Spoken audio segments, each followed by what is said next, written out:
Okay అండి, thank you for calling. Okay ma'am, మరి ఈ పీసీఓడి అనేది అమ్మాయిలలో అసలు పీరియడే అసలు ఫస్ట్ నుంచి పీరియడ్ రాకుండా, ఇంత వయసు వచ్చినా కూడా పీరియడ్ రాకుండా ఉంటే వారికి పెళ్ళైన తర్వాత సంతానం కలిగే అవకాశం ఏమైనా ఉంటుందంటారా మ్యామ్? ఈ ఇర్రెగ్యులర్గా పీరియడ్ వచ్చినప్పుడు ఇర్రెగ్యులర్ పీరియడ్ ఇప్పుడు ఒక 1.5 2 monthsకి పీరియడ్ వచ్చే వాళ్ళలో కూడా కొన్నిసార్లు ఎగ్స్ మంచిగా రిలీజ్ అవుతుంది, ప్రెగ్నెన్సీ వస్తుంది. కానీ మనం అది అని చెప్పడానికి లేదు. ఒక్కొక్కసారి ఎగ్ అనేది రిలీజ్ కాకపోవచ్చు.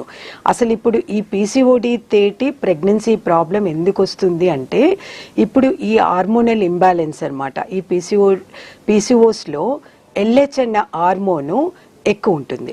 ఆ ఎల్హెచ్ అన్న హార్మోన్ ఎక్కువ ఉండేసరికి అది ఆండ్రోజన్ అనే హార్మోన్స్ని ఎక్కువ చేస్తుంది. దాంతోపాటు ఈస్ట్రోజన్ హార్మోన్స్ ఎక్కువ అవుతాయి. ఈ ఆండ్రోజన్ హార్మోన్స్ ఎక్కువైనప్పుడే ఆ ఎసిటిజము, యాక్నే అవన్నీ వస్తాయి.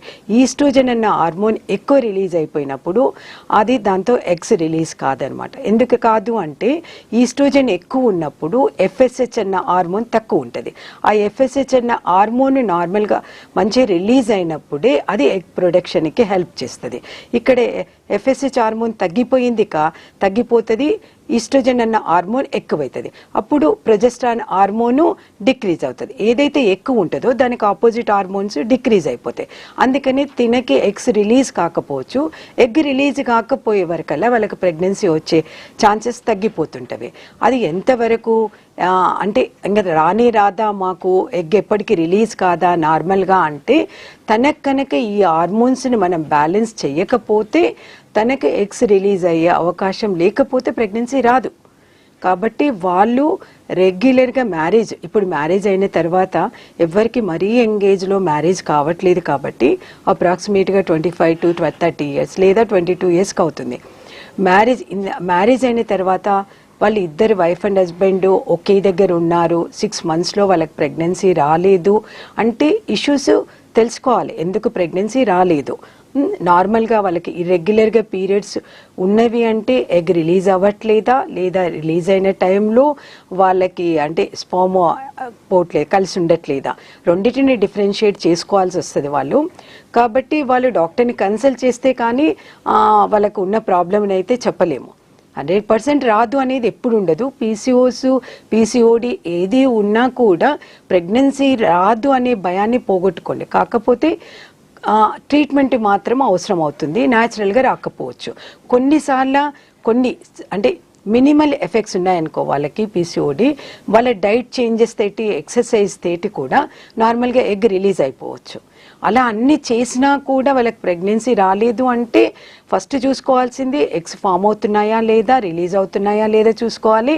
అది బాగానే ఉన్నది అంటే ఇంకా అదర్ ఫ్యాక్టర్స్ కూడా ఉంటాయి, లైక్ ట్యూబ్స్ ఓపెన్ ఉన్నవా లేదా అని చూసుకోవాల్సి వస్తుంది.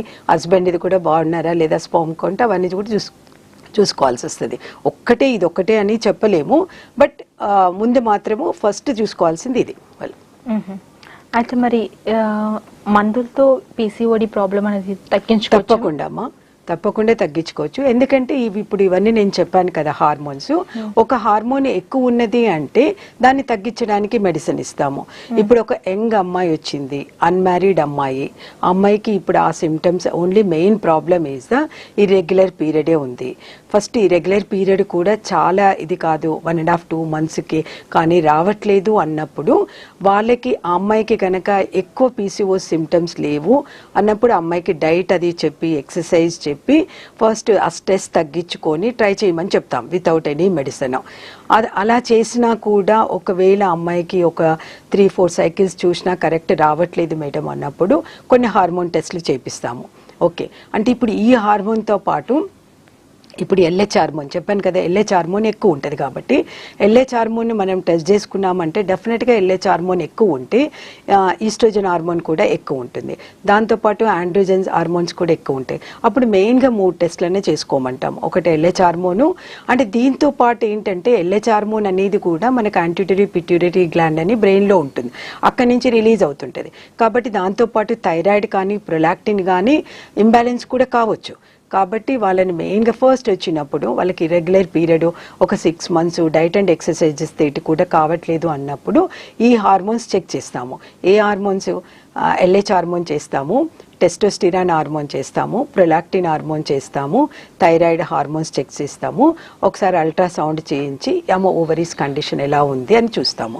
చూసిన తర్వాత దాని ప్రకారము ఒకవేళ మెడికేషన్ ఇస్తాము. ఎలా అంటే అన్మ్యారీడ్ అమ్మాయి కాబట్టి ఫస్ట్ ఓసీ పిల్స్ లాగా ఇచ్చి, ఓసీ పిల్స్ ఇస్తే ఏమవుతుంది, దాంతో ఈస్ట్రోజన్స్ లెవెల్స్ని డిక్రీజ్ చేస్తుంది, సైకిల్ని రెగ్యులరైజ్ చేస్తుంది. అలా ఒక 3 months ఓసీ పిల్స్ ఇచ్చి దాంతోపాటు డైట్ రెస్ట్రిక్షన్స్, ఎక్సర్సైజ్ చేయించి దాని తర్వాత మళ్ళీ ఆగి చూడండి మీకు దీంతో పాటు సెట్ అవుతుందని. ఒకవేళ మైనర్గా మైల్డ్ పీసీఓడి ప్రాబ్లం ఉన్న వాళ్ళకైతే చాలా వరకు క్యూర్ అవుతుంది. అలా కాదు మేజర్గా అంటే తనకు బాగా ఉంది పీసీఓస్, అప్పటికి చాలా కాలం నుంచి నెగ్లెక్ట్ చేశారు, 6 months అయినా పీరియడ్ రాలేదు, 1 year అయినా మాకు పీరియడ్స్ రావట్లేదని కూడా వస్తారు. అలాంటప్పుడు మాత్రము ఈ హార్మోన్స్ ట్రీట్మెంట్ ఇచ్చుకుంటూ ఇంకా వాళ్ళకి బాగా డైట్ రెస్ట్రిక్షన్ అన్నీ చెప్పి వాళ్ళైనా అంతే వాళ్ళకు కూడా ఇవ్వాల్సి వస్తుంది. కాకపోతే అంత లోపల అయినా ఈ ఇర్సుటిజము ఇదంతా ఆల్రెడీ వచ్చిన తర్వాత అన్వాంటెడ్ హెయిర్ గ్రోత్, అది మేము మెడిసిన్ ఇచ్చినంత మాత్రాన ఆ వచ్చిన ప్రాబ్లం తగ్గదు. కాబట్టి ఫస్ట్ ఆ అమ్మాయికి ఆ నేచర్ తగ్గాలి అంటే మళ్ళీ ఎక్స్ట్రా హెయిర్ గ్రోత్ అనేది ముందు ప్రివెన్షన్కి ఇచ్చి దాని తర్వాత ఎక్స్ట్రా రావట్లేదు, ఆ ముందుది మాత్రం మాకు అసహ్యంగా కనబడుతుంది మేడం అని అన్నప్పుడు దాని తర్వాత వాళ్ళని లేజర్ ట్రీట్మెంట్కి వెళ్ళి అదంతా క్లియర్ చేసుకోమని చెప్తాం. ఓకే. అయితే చాలా మందికి ఏంటంటే ఈ పీసీఓడి ప్రాబ్లం ఉన్న వాళ్ళలో అవ్వచ్చు,